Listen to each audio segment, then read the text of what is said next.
விழுப்புரம் அருகே 3 மாணவிகளின் மரணம் தொடர்பாக சிபிசிஐடி விசாரணை நடத்த உத்தரவிடக் கோரி சென்னை உயர்நீதிமன்றத்தில் தமிழ்ச்செல்வன் என்பவர் மனு தாக்கல் செய்துள்ளார். அவசர வழக்காக கருதி இந்த மனு மீது பிற்பகல் விசாரணை நடைபெறுகிறது.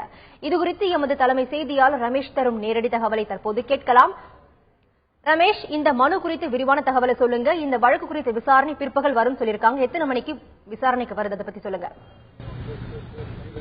இந்த சம்பவம் தொடர்பாக அந்த மர்மமான முறையில் இறந்த 3 மாணவிகள்ல அந்த மோனிஷா என்ற மாணவியினுடைய தந்தை தமிழ்ச்செல்வன் தான் சென்னை உயர்நீதிமன்றத்தில் இன்று காலை அவரது சார்பில் வழக்கறிஞர் ரஜினிகாந்த் ஆஜராகி நீதிபதி MM சுந்தரேஷ் முன்பு ஆஜராகி இந்த சம்பவம் தொடர்பாக ஒரு அவசர வழக்கை நாங்கள் தாக்கல் செய்கிறோம், அந்த அவசர வழக்கை விசாரிக்கணும். மேலும் அந்த மோனிஷாவினுடைய உடலை சென்னையில ஒரு சிறப்பு மருத்துவர் குழு அடங்கி அந்த குழு அமைத்து அந்த பிரேத பரிசோதனை நடத்த வேண்டும் என்றும், மேலும் இந்த 3 மாணவிகள் இருந்த சம்பவம் தொடர்பாக சிபிசிஐடி விசாரிக்க வேண்டும் என்றும் நாங்கள் கேட்டுக் கொண்டுள்ளதாகவும் அந்த வழக்கை அவசர வழக்காக விசாரிக்க வேண்டும் என்று கோரிக்கையிருந்தார்.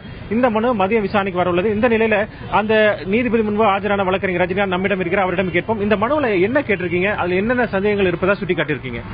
அதாவது இது தற்கொலையா கொலையா என்பது இதுவரையும் தெரியாம இருக்குது. அதனால நாங்க என்ன கேட்டிருக்கோம்னா, இதுக்கு உரிய விசாரணை நடத்தணும்னா அதுக்கு முன்னாடி உடற்கூறு ஆய்வு சரியாக நடத்தப்படணும். அதற்கு ஒரு எங்களுடைய மருத்துவர் கொண்ட ஒரு மருத்துவர் குழுவை, நாங்கள் சொல்லுகிற மருத்துவர் அடங்கிய ஒரு மருத்துவர் குழுவை நீதிமன்றம் நியமித்து அந்த குழுவின் அந்த குழு உடற்கூறு ஆய்வு செய்யணும் அப்படின்னு கேட்டிருக்கிறோம். அந்த உடற்கூறு ஆய்வு கூட சென்னையில் இருக்கிற மருத்துவமனையில், ராஜீவ்காந்தி அரசு மருத்துவமனையில் நடக்கணும் அப்படின்னு சொல்லி நாங்கள் கேட்டிருக்கிறோம். அது மட்டுமல்லாம இந்த வழக்கை உடனடியாக சிபிசிஐடி விசாரணைக்கு மாற்றணும்னு கேட்டிருக்கிறோம். அப்புறம் 25 லட்சம் இந்த மோனிஷாவினுடைய குடும்பத்திற்கு இழப்பீடு அரசாங்கம் வழங்கணும் அப்படின்னு சொல்லி கேட்டிருக்கிறோம். காலையில் இந்த வழக்கை அவசர வழக்காக எடுத்துக்கொள்ள வேண்டும் என்று நாங்கள் நீதியரசர் MM சுந்தரேஷ் இடத்திலே முறையிடுகிற பொழுது அவர் உடனடியாக இந்த வழக்கினுடைய சீரியஸ்னஸ் கருதி மதியம் 2:15 மணிக்கு எடுத்துக்கொள்வதாக தெரிவிச்சிருக்காரு. மனு தாக்கல் நாங்கள் பண்ணியிருக்கிறோம். மதிய விசாரணைக்கு வருது. பொதுவா இது போன்ற வழக்கில் ஒரு மர்மமான சாவு அப்படிங்கும் போது ஒரு அவசரமா பிரேத பரிசோதனை நடத்தப்பட வேண்டும் என்று உயர்நீதிமன்றத்தில் முறையிடுவது, இது தொடர்பாக ஏற்கனவே ஏதாவது வேறு வழக்குகள்ல உயர்நீதிமன்றம் இவ்வாறெல்லாம் உத்தரவிட்டிருக்கிறதா? பல வழக்குகள் இது மாதிரி உயர்நீதிமன்றம் உத்தரவிட்டிருக்கு. குறிப்பா சேலம் ஓமலூரை சார்ந்த அந்த கோகுல்ராஜ் இறந்த பொழுது கூட அவருடைய உடற்கூறாவை நீதிமன்றம் தலையிட்டுத்தான் எங்களுடைய கோரிக்கையை ஏற்று அந்த மனுதாரனுடைய மருத்துவர் ராமச்சந்திரா மெடிக்கல் கல்லூரியுடைய போரூர் ராமச்சந்திரா மெடிக்கல் கல்லூரியுடைய அந்த வைஸ் பிரின்சிபால் அந்த தடவியல் துறையுடைய HOD சம்பத்குமாரை அடங்கிய ஒரு குழுவை நியமித்தது.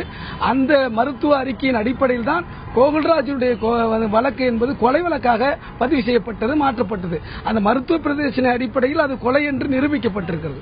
அதனால பல்வேறு அதே போல இளவரசனுடைய இதற்கு முன்பு நடந்த தருமபுரி இளவரசனுடைய அந்த கொலையிலும் கூட நீதிமன்றம் தலையிட்டுதான் அந்த பிரேத பரிசோதனை செய்ய வைத்திருக்கிறது.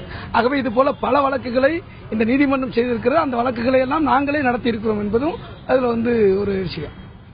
இந்த வழக்கு மதியம் 2:15 மணிக்கு நீதிபதி MM சுந்தரேஷ் முன்பு விசாரணைக்கு வர இருக்கிறது. அப்போது ஒரு விரிவான விசாரணைக்கு பின்பு இதிலே மீண்டும் ஒரு உடற்பரிசோதனை ஏற்கனவே அந்த 2 மாணவிகளுக்கு நடத்தப்பட்டு விட்டது. மோனிஷா என்ற மாணவிக்கு மட்டும் இன்னும் நடத்தப்படவில்லை.